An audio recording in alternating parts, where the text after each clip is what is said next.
I am ready. Cuts ready. Make some fire Instagram content. All right, back. Today I want to talk about problem solving. So I'm recording a new coach development course, just giving it a little bit of a revamp, changing what we do in terms of our education. And the theme of today was problem solving methodology. And I was going through it and I thought, well, this actually makes for a pretty cool podcast, so like a quick bit of information that you can apply as either a lifter or a coach. And I guess the background to this is when you're approaching lifting, or if you're a coach and someone's coming to you, these things that we're doing are problems that we're trying to solve. So if you're a lifter and you're experiencing a breakdown in your technique, that's a problem that you need to solve. If you want to be stronger, the problem is you're not strong enough, you have to solve that problem. And in order to solve problems, you have to take the mindset of understanding what are the processes I need to take in order to get to the destination that is desired. And so I want to take you through what we do at ZeroW in order to solve problems when it comes to technique. So this is specifically around lifting, and of course that's going to feed into programming because the two go hand in hand. So this is about solving technical problems within the movements themselves. Now, as a bit of a caveat to this, you have to have a defined model or defined understanding of the technique that you are working towards. Because if you're trying to solve a problem, it has to be solving a problem in a model that's problem free. Like there can't be a problem if there's not a model that has a gold standard, because outside of that gold standard, problems exist. You know what I'm trying to say? You have to be working towards something. So first step is you have to know what the system you're working towards is. Most coaches have this in their heads. They might not be able to articulate it, but they see a breakdown. They're like, it looks like this. I want it to look like that. The more you can understand what that is, the better your approach will be. So I'll just put that out there. But this is more about the actual method. And going through the method may help you unlock what your gold standard actually is anyway. So you could reverse engineer it from there. Okay, so we're going to break this down essentially into 5 steps. At ZeroW, we call it the 5 levels of the problem-solving methodology. So this is a bit of an insight as to sort of what we teach and what we use when it comes to our coaching approach, especially with technique, and our understanding of technique and how we've used technique to coach is essentially what this brand is built upon. So I hope you find as much value as it's provided for me in the brand of ZeroW. Level 1 of problem solving is cueing. It is the language that is going to dictate the way that the person moves. Now, this is really important to understand, because if you're trying to solve an issue in a squat, a breakdown in a squat, you can only fix that breakdown in the squat. So, like if I'm coaching Joseph Whitaker and he squats, north of 450 kilos. If I see a breakdown in his hips, his knees are caving in to the point that we're not happy with, I can't put a little pink band around his knees and get him to do some kettlebell RDLs or something like that, because it's so far removed from the actual problem. Like he has to be able to change the squat with the squat itself. He only fixes a 450 squat with a 445 squat. He only fixes that squat with a 440 squat, and so on. So the level 1 of cueing serves for a few reasons. The first reason is, let's say you are looking at your own movement, you're self-coaching or trying to solve problems in your own movement. When you see a breakdown happening, if you're not thinking of the root cause that prevents that breakdown, there's level 1. You might be coordinated enough, strong enough to squat much better than you're already squatting, but if you're not thinking about doing it, you're not going to be able to do it. And same thing from a coaching perspective. Sometimes someone comes to you and, they've got horrendous breakdown in their shoulders on a bench press, and all you have to do is say, do this with your shoulders. Teach them how to do it, show them a drill, whatever it is. And all of a sudden, they've got the requisite strength, control, movement, everything they need to perform the movement exactly how you want it to look. And voila, they're fixed. So cueing has to be the main thing. Cueing has to be level 1. Again, on this notion that we only fix with the lift, we have to then think that every single rep you do is an opportunity to practice and to improve and to get better. And so when we're doing, say, a squat and we're trying to fix Joseph Whitaker's 450 kilo plus squat, it's not enough for him to start thinking about it when it gets heavy. He needs to be thinking about whatever that particular breakdown is and focusing on it from the empty bar all the way up. If we're to look at this from a more logical, numbers-based perspective, let's say you've got a lifter who deadlifts 100 kilos, and you perceive the bottleneck, the problem in their deadlift technique, to be their back rounding to the point where they can no longer lock out above the knees. And that happens and prevents them from going 105. So their back rounding stops them from going 105. Their technical max right now is 100 kilos. If they can maintain their back position all the way up to 80 kilos, and then from 80 and above, it falls to shit, 80 kilos is the 1 rep max, the 100% of that particular breakdown. And so when we look at technique and we're like, well, there's no point in training technique at 50%. Well, 50%, 50 kilos of her technical max, or his technical max, 50 kilos, is actually closer to like 70, or like a relevant training percent of that 80 kilos where things break down. I know that's getting really nerdy, but what I'm saying is we want to train the things that are breaking down in the movement itself. And so to do that, we need to focus on that in the lift itself. Cueing is where the rubber meets the road.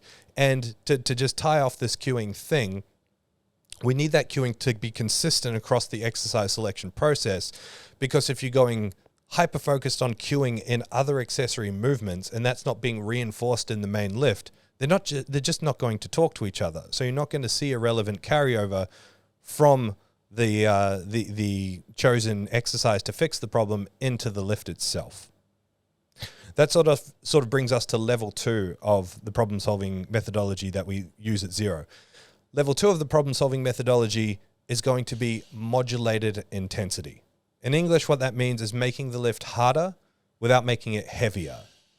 And so this is where, to be more practical, think of like tempo stuff, paused stuff, extended range, deficit deadlift or a buffalo bar bench, taking the joints through more range, basically making the same lift harder without making it heavier. In doing so, we can use lower loads to achieve a similar relative intensity to the point where now we can train the problem in the movement at a really high quality, higher intensity point, which is going to have a really nice translation into the main lift. Personally, I've found the absolute most effective thing to be here tempo work. And the slight difference that we've always programmed at Zero has been tempo on the concentric. So yes, still tempo on the eccentric, but like, let's again say you're trying to fix position of the shoulders. You've got someone with a failing point on bench press where they fail an inch or two off the chest. And what you identify is as they're coming down, they let go of their shoulders at the bottom. As a result, when they push up, they fail at that point. Or they maintain their shoulders to the bottom, but when they push up, they lose their shoulders and fail it. So let's say they maintain their shoulders. They bring the bar down really nice and controlled in the tempo fashion on the eccentric. And then the concentric, they explode up really fast and they just shift to their strongest movement pattern. This is why I strongly recommend against any sort of speed or explosiveness training in the context of powerlifting, because when you move something fast, you revert to your strongest technique, your strongest movement pattern. If there's issues with that movement pattern, all you do is reinforce them. Like the approach that I personally take and that I teach to my lifters, don't warm up fast, warm up slow. Move slower than you need to, not faster than you need to. Don't be explosive in warm-ups. Focus on position. Focus on trying to control the things that break down when you go heavy, because that's going to be then corrective in the main lift. So we program not just tempo on the eccentric, but on the concentric as well. So focusing, control it down and control it up to maintain position throughout that lift. That is going to be the quickest, the fastest way to translate the problem to a solution in the main lift. So that's one example of modulated intensity. Again, I rattled off a few others. The key point with modulated intensity training is that you can't just slow down. You can't just add a pause. It's not how it's going to work. You're not just going to magically fix it. And this is the problem with, information online. It's like, implement pause deadlifts to fix a sticking point at this, at the knee or something like that. That's all well and good to say and sounds nice when you package it. But when you approach it logically, okay, this person's raising up to that point, then stopping and then keeping going. in the same shitty position that they do when they fail a main lift, all you're doing is reinforcing that same shitty position. You're reinforcing the same problem. So the way we need to approach modulated intensity work is to actively use it as an opportunity to focus on whatever the breakdown is. The weight is now light enough to think about correcting your position, still relatively hard enough to elicit a change, and this is a unique opportunity to get better at that particular lift. So the performance of the modulated intensity exercise is paramount to its actual transfer into the main lift. I want to highlight here that this is specifically talking about changing technique. If you just want to make things hard for the sake of making things hard, whether it's for hypertrophy, building volume, whatever it is, you might have other reasons for doing this.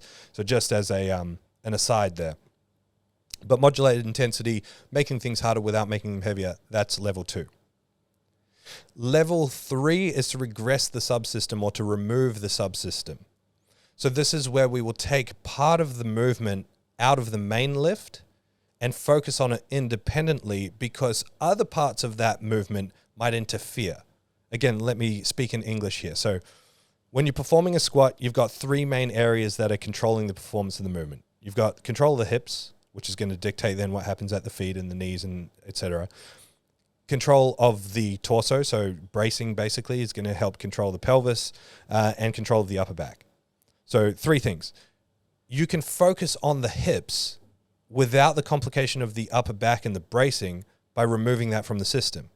So you can focus independently on the hips by doing like a leg press or a hack squat. Now you don't have to think so much about the complication of bracing and upper back tightness because you've got the constraint of the pad on a leg press, for example.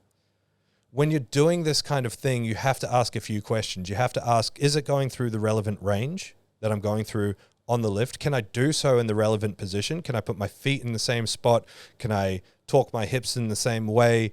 Can I think about doing it the same way? Do my knees travel the same way? Do my hips travel the same way? But mainly the range. Am I going through that full range?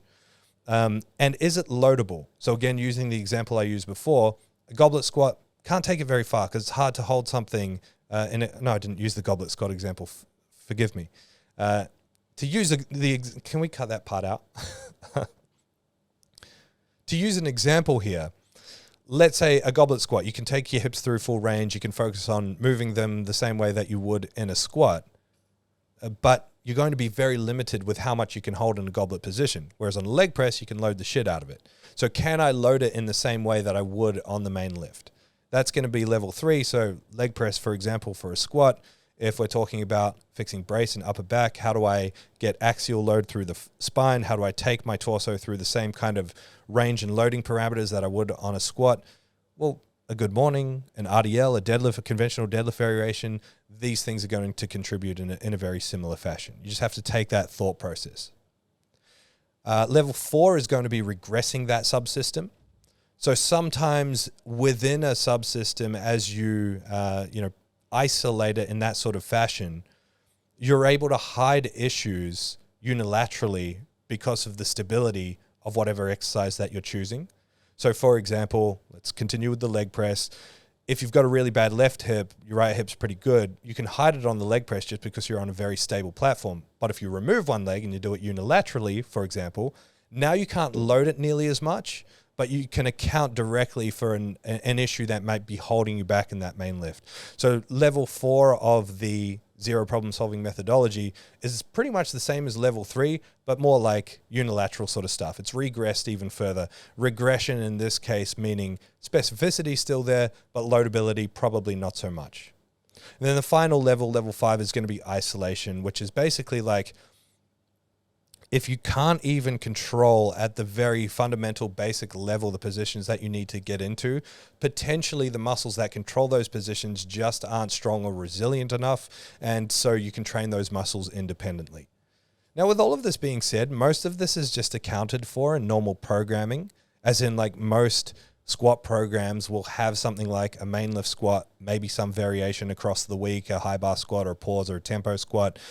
Most programs have some sort of accessory, a leg press, a belt squat, hack squat, and some sort of isolation like leg extensions, hamstring curls, etc. So most of the ingredients are normally there.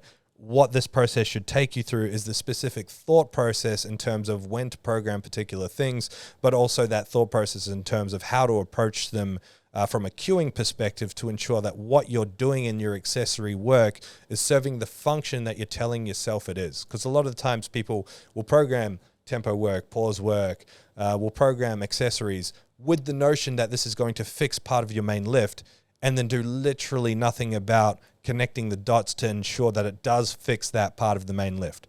They program it and hope for the best. Yeah, single legs RDLs are going to be great for, glute med and hip stability, and then just hope it happens in the squat without actually doing anything with the squat or connecting the dots in terms of loadability, control, etc. Anyway, that's a quick overview of the problem-solving process that we take at ZeroW. Hope you found that helpful. Look forward to talking to you next time. Bye.